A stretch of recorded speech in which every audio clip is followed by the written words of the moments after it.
Hi, this is Brad Linder with Liliputing, and this is an Asus MeMO Pad 8, which is an 8-inch tablet with a 1280 by 800 pixel display, 1 gig of RAM, 16 gigs of storage, and an Intel Atom Bay Trail processor. It's got the same Intel Atom Z3745 CPU that you'll find in some low-cost Windows tablets, and just like Windows, it's a decent performer. It's not necessarily the fastest chip on the market, but it's going to be good enough to give you pretty good performance. Tablet sells for about $199, makes it a little bit cheaper than a full-price Google Nexus 7 2013 edition or Amazon Kindle Fire HDX, and in terms of benchmarks, it actually fares pretty well against those devices, or at least the Nexus 7, which I've had a chance to test, even though this has less RAM than the Nexus 7. It's got Android 4.4 KitKat software with a custom user interface from Asus called Zen UI. Has a couple of nice touches, including a frequently used applications tab here. The pull-down quick settings panel is customizable, so you can choose which applications or which features show up there. And you'll notice there's also a screen brightness adapter here, and that's one of the weak points of this tablet. There's no automatic screen brightness, so you'll need to use that tab from time to time if you want to adjust the display settings. Other features, let's take a quick look around here. We've got stereo speakers, which are on the back here, and they're only on one side, so if you're holding it in landscape mode, you might not notice the full stereo effect.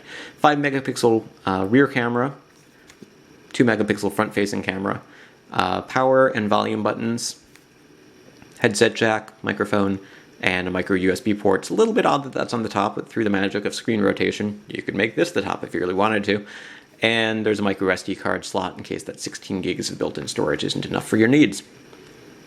The Zen UI experience that Asus provides, I'm not a huge fan of custom skins for Android, but it doesn't really feel like it gets in the way too much. And like I said, there's a couple of nice touches there. There's also a few custom Asus applications, including this Power Saver application, lets you choose between ultra power saving, optimized, or custom modes. There's a screen display, color temperature, and white balance kind of application here called Splendid, and a couple of other applications. There's also, for some reason, a custom calculator and web browser, but you can also use Google Chrome. And let's do that. Let's go ahead and open up a few applications here. You can see it does come with Google Play Store, and while early tablets with Intel Atom processors, I feel like, didn't do a great job of running every Android app that was available, I haven't really found anything that you can't run on this guy. Let's go ahead and find Chrome here.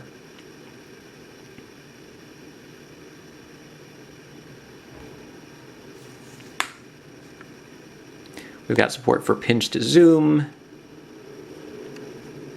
Web pages load reasonably quickly when you're not having issues connecting to the internet or something. Yep, internet issues. Here we go.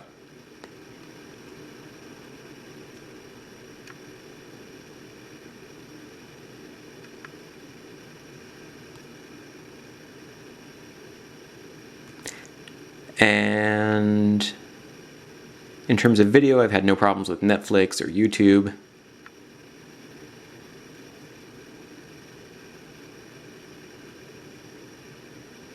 Viewing angles are pretty good, so it doesn't really matter how you're holding the tablet, you should be able to see. Don't know why I'm having internet issues. It's not dual band Wi-Fi, it's... Doesn't support secure boot or UEFI, but if you're running Ubuntu or Linux Mint or... Doesn't support 5 gigahertz connections as far as I can tell, and is 802.11n Wi-Fi.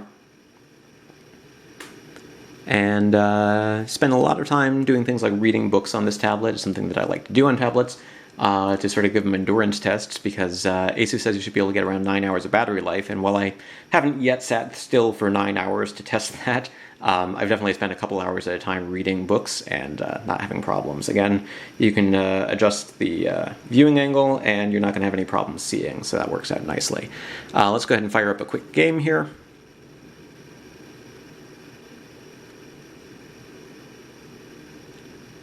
Now, with a 1280 by 800 pixel display, some people might lament that it doesn't have a full HD screen. Held a reasonable distance from your face, you're probably not going to see a huge difference between this and a tablet with a 1280 or and a 1920 by 1080 screen. I think it looks pretty good, and it sounds pretty good. That speaker, even though, again, in landscape mode you don't hear anything coming out of this side, speaker's reasonably loud. So overall, I'm pretty happy with this tablet, especially in the $199 price range. And if you can find it on sale a little bit cheaper, that might be even more appealing. There is a 7-inch version called the MeMo Pad 7, which sells for $150, and that one has lower resolution cameras. Not that the cameras are really anything to write home about here, but it's gonna be a little bit more pocket sized, and it has the same screen resolution and the same processor, which is kind of nice. Overall, though, in terms of the ability to run lots of different types of applications and the performance, and battery life, I like where Asus is going, and I like where Intel's going here. And they've sort of come a long way in the budget tablet space. So this is less than the price of a Kindle Fire HDX, less than the price of a full-price Google Nexus 7 2013 edition, and offers pretty decent performance. You can find more detailed specs, including benchmarks and so forth, at Liliputing.com. But yeah, if I was going to make any complaints, it would be perhaps that, I don't love the inconsistent user interface that you get when you're sort of running Asus software on top of Android software. But once you start running any applications, and it does have access to most applications from the Google Play Store, you're probably not going to notice much, especially now that Android KitKat really lets you run full-screen immersive applications. So you can see, the Kindle application when it's up and running. You don't see much other than the book that you're reading. I don't know why it's taking a second to load text. But everything else goes away, and it just feels like I'm reading a book. Same goes for the video game like we just saw, or full-screen video. So most of the time, the user interface sort of gets out of the way, and I think that's the way it should be. One thing I think I forgot to show here is, let's go ahead and, there is a custom keyboard application here. There's some things to like about it. I suppose having the number key at the top is kind of nice, but it looks a little busy, a little distracting, I think. But you can adjust whether it's got the sound on the key press and other things like that. But if you really want, because it's Android, you can go ahead and go into your language and input settings and choose different keyboards. So right now the Asus keyboard is the default, but I could install a third-party keyboard if I wanted to, including the Google Android keyboard, and use that instead. So, you get the versatility of an Android tablet, $199 price point, decent viewing angles, decent performance.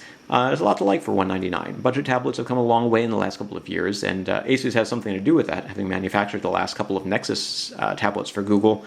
And now that they're partnering with Intel on this sort of device, I think they've got a nice little package here in a budget